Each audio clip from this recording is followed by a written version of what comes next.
வணக்கம் சகு, இது Michael's mind set. இந்த வீடியோவில் நாம் ப்ரோனவுன் அப்படின்னா என்ன, ப்ரோனவுனின் வகைகள், பயன்பாடுகள் என்ன அப்படிங்கிறத பற்றி பார்க்க போகிறோம். ஒவ்வொரு வார்த்தைக்கும் எடுத்துக்காட்டு வாக்கியம் இருக்குது, உங்களை பேச வைக்கிறதுக்கு தேவையான பயிற்சியும் இருக்குது. ஸோ ஒரு பேப்பர் பேனாவோட இந்த வீடியோ பார்க்குறீங்கன்னா சில கொஸ்டின்ஸ்க்கு நீங்கள் ஆன்சர் பண்ணி ப்ராக்டிஸ் பண்ணி பழகிக்க முடியும். ஃபஸ்ட்டு ப்ரோனவுன் என்னங்கிறத பற்றி பார்த்துக்கலாம். பெயர் சொல்லுக்கு பதிலாக பிரதியாக பயன்படுத்தப்படும் சொற்கள் பிரதிப்பெயர் சொற்கள், அதாவது ப்ரோனவுன் எனப்படும். பெயர் சொல் பயன்படுத்துறதுக்கு பதிலாக சில வார்த்தைகளை பயன்படுத்தலாம். அந்த சில வார்த்தைகளுக்கு பேர் ப்ரோனவுன் அப்படின்னு சொல்லி பேர். ஓகே, இப்போ எக்ஸாம்பிள் பாருங்கள். Vasanth is a lawyer, Vasanth is going to court. Vasanth is going to கோர்ட்டுங்கிறதுக்கு பதில் ஹீ இஸ் கோயிங் டு கோர்ட்னு நான் சொல்லலாம். Sheela is a teacher, Sheela teaches poem அப்படிங்கிறதுக்கு பதில் ஷீ டீச்சர்ஸ் போயம்னு நான் சொல்லலாம்.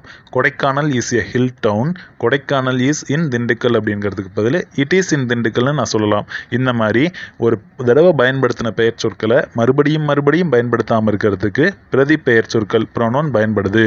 ஏன் ஒரு தடவை பயன்படுத்தின பெயர் சொல்ல மறுபடியும் பயன்படுத்தினதுனால என்ன பிரச்சனை வரப்போகுதுன்னு சொல்லி கேட்டிங்க அப்படின்னா, இந்த ஸ்லைடை பாருங்கள், உங்களுக்கு புரியும். இதில் பிளாக் கலரில் இருக்க அந்த பேராகிராஃபை வாசிக்கிறேன். James Benedict Raja was born in 1993. James Benedict Raja has 2 brothers. James Benedict Raja's father is a farmer. James Benedict Raja's mother is a teacher. இது பிளாக் கலரில் இருக்க பேராகிராஃப். இது James Benedict Raja was born in 1993. He has 2 brothers. His father is a farmer, his mother is a teacher அப்படின்னு சொல்லலாம். So மேலே இருக்க black கலரில் இருக்க பேராகிராஃபில் நான் நவுனவே மறுபடியும் பயன்படுத்தினேன் அப்படின்னு கேட்டால் அந்த மாதிரி தான் இருக்கும். ஸோ சொல்ல வர்ற விஷயம் என்னங்கிறத நம்ம புரிஞ்சுக்கிறதுக்கு முன்னாடி அந்த பெயரோடைய தாக்கம் ஆதிக்கம் அதிகமாகிடும். இது ஜேம்ஸ் பெனடிக்ட் ராஜா அப்படிங்கிற அவ்வளோ பெரிய பேரை ஹீனு 2 வார்த்தையில் சுருக்கிறது மூலியமாக சொல்ல வர்ற விஷயம் என்ன அப்படிங்கிறத என்னால் தெளிவாக சொல்லி புரிய வைக்க முடியும். ஸோ ஒரு தடவை பெயர் சொல்ல பயன்படுத்திட்டோம்னா 2வது முறை அதே பெயரை பயன்படுத்துறதுக்கு பதில் ப்ரோனவுனை நம்ம பயன்படுத்தலாம் அப்படிங்கிறது ப்ரோனவுனோட யூசேஜ். ஓகே, இப்போ ஜேம்ஸ் பெனடிக்ட் ராஜா அப்படிங்கிறது ஒரு சின்ன பேர் தான். ஆனால் இதை விட பெரிய பேர் இருக்க நபர்கள்லாம் இருக்காங்கல்ல, அவங்களுடைய பேரை ஒரு 5-6 தடவை நான் தொடர்ச்சியாக எழுதினேன் அப்படின்னு கேட்டால் 5 மார்க் கொஸ்டினுக்கு தேவையான பேராகிராஃப் எழுதின மாதிரி இருக்கும். அந்தளவுக்கு பெரிய இருக்க நபர்கள்லாம் இருக்காங்க. அவங்க பேரை நம்ம மறுபடியும் பயன்படுத்தணும் அப்படின்னு கேட்டால் தேவையில்லாதது. அதுக்கு பதில் 2 வார்த்தை ஹீ, 3 எழுத்து ஷீ, இட்டுங்கிற மாதிரி போட்டு முடிச்சிடலாம். அதனால் ப்ரோனவுன் பெயர் சொல்லுக்கு பதிலாக பயன்படுத்தக்கூடிய வார்த்தைகள் அப்படின்னு சொல்லி சொல்கிறாங்க. இதில் மொத்தம் நிறையா டைப் இருக்குது. அதில் ஃபஸ்ட்டு டைப் வந்து பர்சனல் ப்ரோனவுன் சொல்லி சொல்லுவாங்க. இந்த பர்சனல் ப்ரோனவுன்னா என்ன, அது எப்படி நம்ம பயன்படுத்தணுங்கிறத பாருங்கள். என்னுடைய பேர் பயன்படுத்த வேண்டிய இடங்களில் நான் ஐ அப்படிங்கிற அந்த ஒரு ப்ரோனவுனை பயன்படுத்தலாம். ஃபார் எக்ஸாம்பிள், என்னுடைய பேர் ஜேம்ஸ் பெனடிக்ட் ராஜான்னு வச்சுக்குவோம். James Benedict Raja is a டீச்சர்னு சொல்கிறதுக்கு பதில் ஐ எம் எ டீச்சர்னு சொல்லலாம். என்னுடைய பேரையும் என்னுடைய நண்பர்கள் பேரையும் சேர்த்து டீச்சர்ஸாக இருக்கும்னு சொல்கிறதுக்கு பதில் வி ஆர் டீச்சர்ஸ்னு சொல்லலாம். யூக்கு 2 வகையான அர்த்தம் இருக்குது. ஒன்று யூனா நீ அப்படின்னு ஒரு அர்த்தம் இருக்குது, யூனா நீங்கள்னு ஒரு அர்த்தம் இருக்குது. So you are a farmer, you are farmers. ஒரு 5-6 பேர் நின்று பேசிகிட்டு இருக்காங்க, யார் அவங்கன்னு கேட்குறேன் அப்படிங்கிற பட்சத்தில் நீங்கள் 5-6 பேரையும் சொல்லி மீனவர்கள்னு சொல்கிறதுக்கு பதில் தே ஆர் ஃபார்மர்ஸ்னு சொல்லலாம். அதே மாதிரி ஒரு 5-6 போட்டு மிதந்துகிட்டு இருக்குது, என்னதுன்னு சொல்லி கேட்குறேன், அதில் அவைகள் படகுகள், தே ஆர் போட்ஸ்ன்னு சொல்லலாம். ஒரு பையனோட பேரை சொல்லி ஸ்டூடெண்ட்னு சொல்கிறதுக்கு பதில் ஹீ இஸ் அ ஸ்டூடெண்ட். பெண்ணு பேரை பயன்படுத்தி ஸ்டூடெண்ட் சொல்கிறதுக்கு பதில் she is a student, it is a புக்குன்னு சொல்லி நம்ம சொல்லலாம். ஸோ இந்த மாதிரி பெயர்களுக்கு பதில் பயன்படுத்தக்கூடிய பிரதி பெயர் சொற்களை ப்ரோனவுன் சொல்லி சொல்கிறாங்க. இதில் ஃபஸ்ட்டு டைப் பார்த்துருக்கோம். அதோட எக்ஸாம்பிள் எக்ஸசைசஸ் பாருங்கள். ஐ எம் எ டீச்சர்ங்கிறது ஒரு பாசிட்டிவ் சென்டென்ஸ், நான் ஒரு ஆசிரியராக இருக்கிறேன். இதை நீங்கள் நெகட்டிவ் சென்டென்ஸாக மாற்றணும். நெகட்டிவ் சென்டென்ஸ்னால் ஐ எம் எ டீச்சர் அப்படிங்கிறது பாசிட்டிவாக இருக்கா, I am not a teacher அப்படிங்கிறது நெகட்டிவ். அதற்கு எதிர்மறையான வாக்கியங்களை உருவாக்கணும். வி ஆர் டீச்சர்ஸ் அப்படிங்கிறத வி ஆர் நாட் டீச்சர்ஸ்னு என்னால் எதிர்மறை வாக்கியமாக மாற்ற முடியுது. அதே மாதிரி மீதி இருக்க வாக்கியங்களுக்கு பூராமே எதிர்மறையான வாக்கியங்களை உருவாக்குங்க. ஆன்சரை கடைசி ஸ்லைடில் கொடுக்குறேன், எழுதி பார்த்துக்கோங்க. அடுத்த டைப் என்னென்னா, என்னுடைய பெயர் பயன்படுத்த வேண்டிய இடத்துல மீ அப்படின்னு சொல்லி நான் பயன்படுத்தலாம். For example, Raju James Benedict ராஜாவை சந்தித்தார்ங்கிறதுக்கு பதில் ராஜு என்னை சந்தித்தார்னு நான் சொல்லிட்டு போயிடலாம். அதே மாதிரி ராஜு எங்களை சந்தித்தார் அப்படின்னா ராஜு மெட் அஸ். அஸ்ங்கிற ஒரு வார்த்தை எங்களை அப்படிங்கிறதுக்கான அர்த்தம் இருக்கும். ராஜு மெட் அஸ், ராஜு எங்களை சந்தித்தார். இப்போ ராஜு உன்னை சந்தித்தார் அப்படின்னா நான் என்ன சொல்லணும், ராஜு மெட் யூ. அவர்களை சந்தித்தார்னா ராஜு மெட் தெம், அவனை சந்தித்தார். ராஜு மெட் ஹிம், அவளை சந்தித்தார். Raju met her. அதை சந்தித்தார். ராஜு met it அப்படின்னு சொல்லி என்னால் வாக்கியங்களை உருவாக்க முடியும். நீ அப்படின்னா என்ன அர்த்தம், அஸ்னா என்ன அர்த்தம், யூனா என்ன அர்த்தம், தெம்னா என்ன அர்த்தங்கிறத நீங்கள் ஒரு தடவைக்கு 2 தடவை வாசித்து பார்த்துக்கோங்க. அதை நீங்கள் உங்களோட வாக்கியங்களை நீங்கள் பயன்படுத்த முடியும். இதே மாதிரி ராஜு என்னை சந்தித்தாருங்கிறதுனால ராஜு met meன்னு சொன்னேன். இதே ராஜு என்னை பார்த்தார்னா ராஜு சாமின்னு நான் சொல்லணும். ராஜு என்னை பார்த்தார், ராஜு சாமி. இப்போ ராஜு என்னை உதைத்தார் அப்படின்னா ராஜு கிக்டு மீ அப்படின்னு சொல்லி நான் சொல்லலாம். ஸோ ராஜு சாமி என்னை பார்த்தார். ராஜு எங்களை பார்த்தார் அப்படின்னா ராஜு சா அஸ் அப்படின்னு சொல்லி சொல்லலாம். இப்போ மீதி இருக்கிறதுக்கெலாம் நீங்கள் ட்ரை பண்ணி பாருங்கள். ராஜு உன்னை பார்த்தார்ங்கிறதுக்கு என்ன சொல்லுவீங்க? உங்களை பார்த்தார், அவர்களை பார்த்தார், அவைகளை பார்த்தார், அவனை பார்த்தார், அவளை பார்த்தார், அதை பார்த்தார்ங்கிறதுக்கு இங்கிலீஷில் என்ன சொல்லுவீங்கிறத எழுதி பாருங்கள். ஆன்சர் கடைசி ஸ்லைடில் கொடுக்குறேன். அடுத்து என்னுடைய பெயர் பயன்படுத்த வேண்டிய இடத்துல என்னுடைய அப்படிங்கிற மாதிரியான வார்த்தையை நான் பயன்படுத்தலாம். For example, this is James Benedict Raja's bike. James Benedict ராஜாவினுடைய பைக் அப்படிங்கிறதுக்கு பதில் என்னுடைய பைக் அப்படின்னு நான் சொல்லலாம். திஸ் இஸ் மை பைக், இது என்னுடைய bike. That is our bike, தட்னா அது, தட் இஸ் அவர் பைக், அது எங்களுடைய பைக் அப்படின்னு சொல்லி சொல்லலாம். இப்போ திஸ் இஸ் மை பைக்னா இது என்னுடைய பைக். அப்போ இது உன்னுடைய பைக்குங்கிறத நான் இங்கிலீஷில் எப்படி சொல்கிறது? This is your bike, this is your bike. இது அவர்களுடைய பைக்னா this is their bike, this is their bike.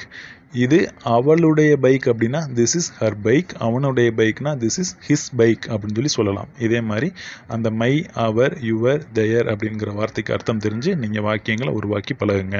இப்போ ப்ராக்டிஸ் டைம் வாங்க. தட் இஸ் மை கார் அப்படின்னா என்ன? அது என்னுடைய கார்னு அர்த்தம். That is my car. That is our car, that is our car, அது எங்களுடைய கார்னு அர்த்தம். இப்போ நீங்கள் மீதி இருக்கலாம் ட்ரை பண்ணுங்கள். அது உன்னுடைய கார் அப்படிங்கிறத எப்படி சொல்லுவீங்க? தட் இஸ் டேஸ் கார் அப்படின்னு நீங்கள் சொல்லுவீங்க. உன்னுடைய காருங்கிறதுக்கு இங்கிலீஷில் என்ன சொல்லுவீங்க? அது உங்களுடைய காருங்கிறதுக்கு என்ன சொல்லுவீங்க? அவர்களுடைய காரு, அவனுடைய கார், அவளுடைய காருங்கிறத இங்கிலீஷில் எப்படி சொல்லுவீங்கிறத ட்ரை பண்ணி பாருங்கள். என்னுடைய பெயர்கள் பயன்படுத்த வேண்டிய இடத்துல மைன் அப்படிங்கிற ஒரு வார்த்தையையும் நான் பயன்படுத்தலாம். For example, that book is James Benedict Raja's. அந்த புத்தகம் ஜேம்ஸ் பெனடிக்ட் ராஜாவின் உடையது. அதே இடத்துல தட் புக் இஸ் மைன் அப்படின்னும் சொல்லலாம். என்னுடையதுன்னு நான் சொல்லலாம். ஸோ என்னுடைய பெயர்கள் பயன்படுத்த வேண்டிய இடத்துல என்னுடையது அப்படிங்கிற மாதிரி மைன் அப்படிங்கிற ஒரு வார்த்தையும் நான் பயன்படுத்தலாம். இதே மாதிரி those books as hours, those books as hours, அந்த புத்தகங்கள் எங்களுடையது. திஸ் புக் இஸ் மைன், இந்த புத்தகம் என்னுடையது. தோஸ் புக்ஸ் ஆர் அவர்ஸ் அப்படின்னா அந்த புத்தகங்கள் எங்களுடையது. அப்போ அந்த புத்தகங்கள் உங்களுடையதுங்கிறத நான் இங்கிலீஷில் எப்படி சொல்கிறது?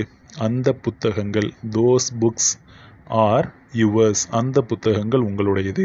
அந்த புத்தகங்கள் அவர்களுடையதுங்கிறத இங்கிலீஷில் அப்போ எப்படி சொல்கிறது? Those books are theirs, those books are தெயர்ஸ்ன்னு சொல்லி சொல்லலாம். அந்த புத்தகம் அவனுடையது. தோஸ் புக்ஸ் ஆர் ஹிஸ், அந்த புத்தகங்கள் அவளுடையது. தோஸ் புக்ஸ் ஆர் ஹர்ஸ், அந்த புத்தகம் அதனுடையது. தோஸ் புக்ஸ் ஆர் இட்ஸ்ன்னு சொல்லி சொல்லலாம். ஓகே, இதே மாதிரி வார்த்தையை பயன்படுத்தி மாற்றி போட்டு நம்ம ஏகப்பட்ட வாக்கியங்கள் உருவாக்கலாம். பயிற்சி பண்ணி பாருங்கள். ஒரு வீடை பார்க்குறோம், அந்த வீடு என்னுடையதுன்னு நான் சொல்லணும். தட் ஹவுஸ் இஸ் மைன், அந்த வீடு என்னுடையது. தட் ஹவுஸ் இஸ் மைன், அந்த வீடு என்னுடையது. தட் ஹவுஸ் இஸ் அவர்ஸ், அந்த வீடு எங்களுடையது. இதே உன்னுடையது அப்படிங்கிறது எப்படி சொல்லுவீங்க? உங்களுடையது, அவர்களுடையது, அதனுடையது, அவனுடையது, அவளுடையது அப்படிங்கிறத, அவளுடைய வீடுங்கிறத எப்படி சொல்லுவீங்கிறத ப்ராக்டிஸ் பண்ணி பாருங்கள். லாஸ்ட்டில் என்னுடைய பேர் பயன்படுத்த வேண்டிய இடத்துல மை செல்ஃப்ங்கிற ஒரு வேர்டையும் நான் யூஸ் பண்ணலாம். For example, James Benedict Raja loves James Benedict Raja அப்படிங்கிறதுக்கு பதில் I love myself, I love myself, நான் என்னையே நேசிக்கிறேன். இது நாங்கள் அப்படிங்கன்னா we did all works by ourselves, we did all the works by ourselves, நாங்களாகவே அனைத்து வேலைகளையும் செய்தோம். we did all the works by ourselves. இது நீங்களாகவே அனைத்து வேலைகளையும் செய்தீர்கள்னா you did all the works by yourselves, you did all the works by yourself. இதே நீயாவே எல்லா வேலையும் செஞ்சுட்ட அப்படின்னா you did all the works by yourself. yourself வேற, yourselves வேற, அது ரெண்டுக்கு வித்தியாசம் இருக்குது, கண்டுபிடிச்சிக்கோங்க. அதே மாதிரி அவனே வேலையை செஞ்சுட்டான் அப்படின்னா he did all the works by himself. அவளே அனைத்து வேலைகளையும் செய்து முடித்து விட்டாள் அப்படின்னா she did all the works by herself சொல்லி சொல்லணும். ஓகே, இது பிற எக்ஸாம்பிள் தான், பயிற்சி பண்ணி பாருங்கள், உங்களுக்கு புரியும். இப்போ நானே எல்லா வீட்டு பாடத்தையும் நானே செஞ்சுட்டேன் அப்படிங்கிறது என்ன சொல்லலாம்? I did homework by myself, I did homework by myself. நான் வீட்டு பாடங்களை நானே செய்து முடித்தேன். we did homework by ourselves. We did homework by ourselves. நாங்கள் வீட்டு பாடங்களை நாங்களே செய்து முடித்தோம். இப்போ நீயே வீட்டு பாடம் செஞ்சு முடிச்சிட்டேங்கிறது எப்படி சொல்லுவ? நீங்களே வீட்டு பாடங்களை செய்து முடித்து விட்டீர்கள்ங்கிறது எப்படி சொல்லுவ?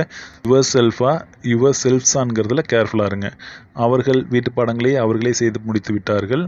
அவன் அவனாகவே வீட்டு பாடங்களை செய்தான். அவள் அவளாகவே வீட்டு பாடங்களை செய்தாள்ங்கிறத இங்கிலீஷில் எப்படி சொல்லுவீங்கிறத ட்ரை பண்ணி பாருங்கள். இன்னும் சில வார்த்தைகள் இருக்குது. அது this that, this is my book, it is his book, those books are mine, those books are yours அப்படின்னு சொல்லி சில வாக்கியங்களும் திஸ் தட் இப்படியும் ஒரு சில வார்த்தைகள்லாம் இருக்குது. இதையும் நீங்கள் தெரிஞ்சுக்கோங்க. இப்போ வரைக்கும் 49 ப்ரொனவுன் வார்த்தைகள் பார்த்துருக்கோம். அந்த ப்ரொனவுன் வார்த்தைகளும் அதற்கான தமிழ் அர்த்தமும் இருக்குது. இதை நீங்கள் பார்த்து ஞாபகம் வச்சு படிச்சுக்கோங்க. அடிக்கடி வாக்கியங்களில் அந்த வார்த்தைகளுக்கான அர்த்தம் என்னங்கிறத தெரிஞ்சு பயன்படுத்திக்கோங்க. அந்த கேள்விகள் கேட்டிருந்தேன்ல, அந்த கேள்விகளுக்கான பதில்கள் இங்கே இருக்குது. இந்த பதிலை பூராமே நீங்கள் எழுதியிருக்கிறதுக்கு சரியாக இருக்காங்கிறத ஒவ்வொரு ஸ்லைடாக செக் பண்ணி பார்த்துக்கோங்க.